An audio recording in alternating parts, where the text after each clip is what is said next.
for the kids. Parents and grandparents have been doing that forever. So, where do you set up that, birthday money, the college fund? For Positive Parenting, our evening anchor, Brandon Jacey, spoke to a financial expert for the best advice. In most cases, accounts are set up for children who can't work, so a parent needs to establish a custodial account, then decide what they want to do from there. Are we doing a college account?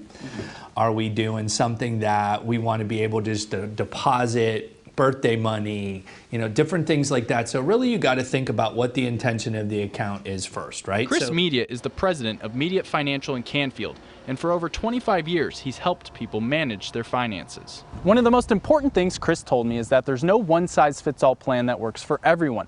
What you need to do is consider your own personal goals first, and then pick the best plan that works for the goals you have for your child. If it's short-term, we're just depositing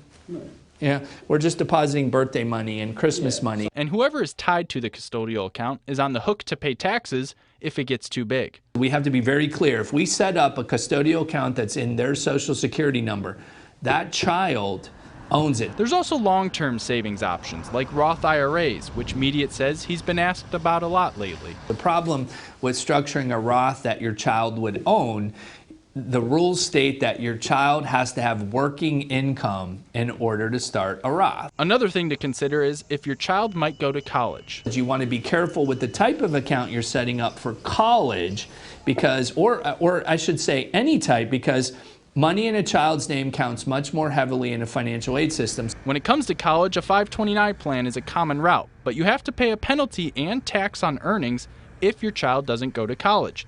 But if they do go, it grows tax-free. I want to set up a college fund, but I don't want to designate it as a college fund. Those are called custodial accounts, okay? Now that money is in their name until they're either 18 or 21. Now the advantage is if they don't go to college, that's okay. They own it.